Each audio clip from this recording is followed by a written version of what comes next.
Salut et bienvenue sur Pilule sur Pattes. Aujourd'hui, je vous parle d'un sujet super intéressant, comment et pourquoi le bicarbonate de sodium produit des effets ergogéniques dans certains sports.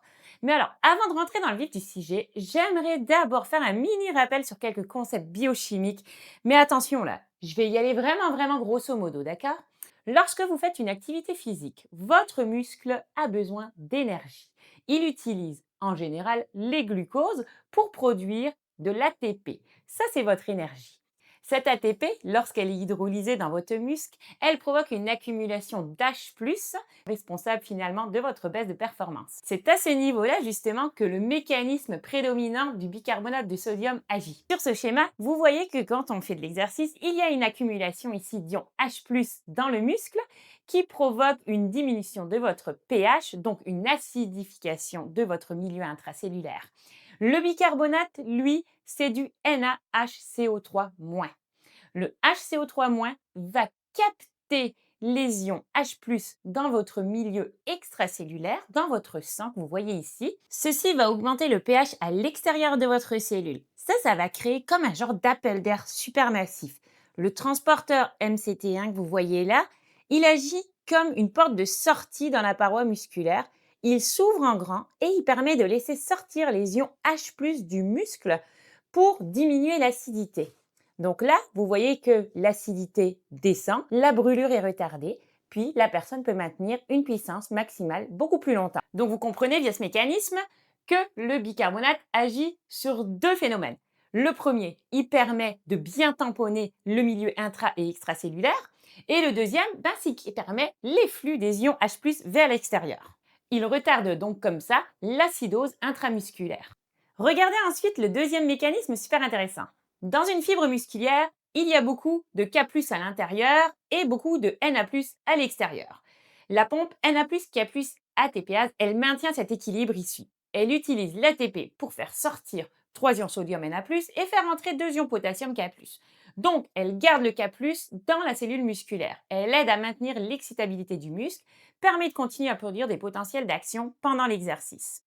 Mais qu'est-ce qui se passe pendant qu'un exercice est intense? Quand le muscle se contracte très vite, le Na+ entre massivement dans la cellule et le K+, il sort. Donc, on n'a plus de K+ dans la cellule, ce qui fait que le muscle devient moins excitable. Alors en fait, le bicarbonate, lui, ce qu'il va faire, c'est qu'il va permettre au pH extracellulaire d'augmenter.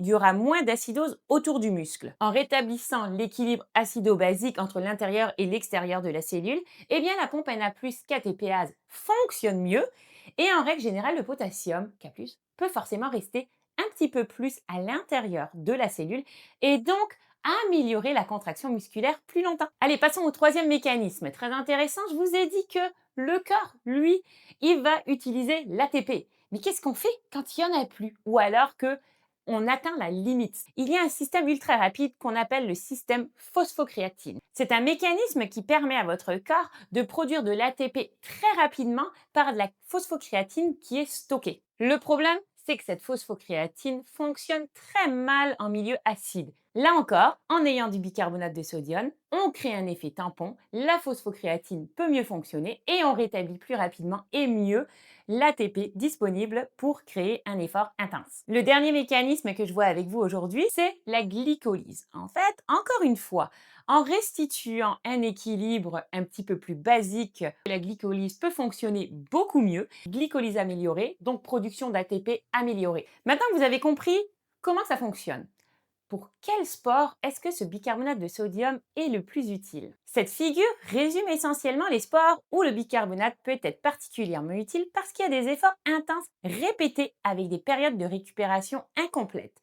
En fait, il faut comprendre que le bicarbonate, il semble surtout utile quand il y a des efforts répétés avec une récupération intermédiaire, mais pas trop courte et pas trop longue non plus. Pour les distances très courtes de moins de 30 secondes, c'est surtout le système phosphocréatine qui fonctionne. Le bicarbonate de sodium pourrait ne pas être très utile. Pour les sports d'endurance très longs, là c'est un autre problème, c'est que la personne n'entre pas dans un processus d'acidose. Donc encore une fois, le bicarbonate de sodium ne semble pas être très utile.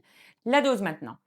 C'est recommandé pour avoir la dose optimale de 0,3 g par kilo de poids corporel. C'est la dose qui garantit d'augmenter de 31 millimoles par litre votre bicarbonate et donc d'avoir un effet tampon suffisamment grand pour les répétitions que vous allez entreprendre. La dose confort, pour éviter les effets secondaires dont on va parler, elle serait de 0,2 g par kilo de poids corporel. Il y a plusieurs façons de l'utiliser. Dans ce tableau, je vous ai mis donc la méthode la plus classique et facile d'accès, donc qui est de dissoudre le bicarbonate de sodium à 0,2-0,3 g par kilo de poids corporel dans 500 millilitres à 1 litre d'eau. C'est très efficace, par contre, les effets secondaires sont beaucoup plus grands. La meilleure forme reste vraiment les capsules, les gélules de bicarbonate. L'effet physiologique, il est identique à la poudre, mais avec beaucoup moins d'effets secondaires et il faut prendre les capsules plus tôt, entre 3 et 4 heures avant votre événement.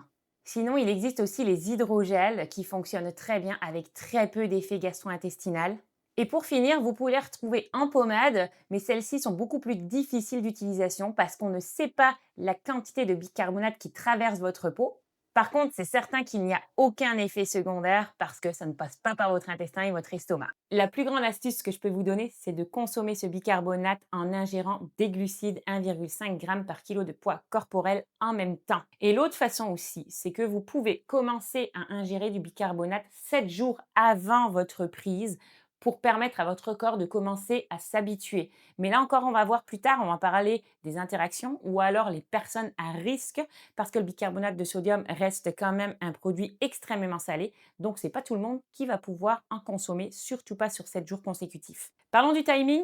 Quand est-ce qu'on prend ce bicarbonate pour que ce soit utile et efficace? Globalement, de 60 à 90 minutes avant votre exercice intense si vous le prenez en solution. Si c'est en gélule, 3 à 4 heures avant votre événement. La deuxième option, encore plus recommandée, c'est de prendre différentes fractions de, admettons, 5 ou 10 grammes plusieurs fois avant votre événement. Donc, commencez plutôt 4-5 heures avant pour pouvoir éventuellement habituer votre corps à l'assimiler. La troisième option, c'est si vous avez plusieurs séries à faire. C'est-à-dire si vous avez un événement, puis un deuxième plus tard en après-midi. Vous allez prendre 0,2 g par kilogramme, admettons 60 minutes avant si c'est liquide ou 3-4 heures avant si c'est en gélule ou en fractionné. Et vous reprenez 0,1 g pendant votre période d'attente avant votre deuxième série. Les effets secondaires, le premier, le bicarbonate, il va capter les ions HCl dans votre estomac et provoquer du CO2, ce qui va provoquer des rots et de l'inconfort au niveau de votre estomac. Ensuite, au niveau de votre intestin, comme il y a une dose massive de sel qui arrive, le corps va vouloir diluer ça dans votre intestin. Il va faire une appel d'eau. Appel d'eau dans l'intestin veut dire diarrhée, crampe abdominale. Donc pour limiter ça, on l'a vu tantôt, utiliser les formes de gélules ou alors fractionner la prise sur plusieurs heures. Il y a plusieurs groupes de personnes pour qui le bicarbonate de sodium est déconseillé. Chez les personnes hypertendues, chez les personnes avec des problèmes rénaux, dans l'insuffisance cardiaque ou les états œdémateux, chez les personnes avec déjà des problèmes gastro-intestinaux ou encore chez les personnes qui utilisent des corticostéroïdes. Et d'ailleurs, parlons maintenant des interactions médicamenteuses parce qu'il en existe. La première interaction médicamenteuse, c'est avec les anti-inflammatoires non stéroïdiens. Ensuite, avec l'acide salicylique, puis deux médicaments peut-être un peu moins rencontrés chez les athlètes, les anticoagulants ou alors les groupes des sulfamides. Le bicarbonate de sodium modifie aussi l'excrétion rénale d'autres médicaments, comme la famille des amphétamines. Ceux qui ont un trouble du TDAH puis qui sont médicamentés, c'est à faire très attention lorsque vous prenez du bicarbonate de sodium. Pour les personnes qui ont les troubles de l'humeur et qui prennent du lithium, là encore une fois, faites attention. Pour finir cette vidéo, j'aimerais vous dire que certaines personnes cherchent à avoir différents produits ergogéniques en synergie pour potentialiser encore leur récupération ou alors leurs effets positifs sur la performance. Il y aurait un effet additif quand il est pris avec de la bêta-alanine ou alors avec de la créatine. Voilà, faites attention à vous. Je pense que cette vidéo a fait pas mal le tour sur ce que vous devez savoir sur le bicarbonate. Si vous avez des questions, je serai contente d'y répondre selon de ce que je sais sur le sujet. Et au plaisir de peut-être répondre à vos questions, de vous rencontrer et de jaser avec vous. Salut!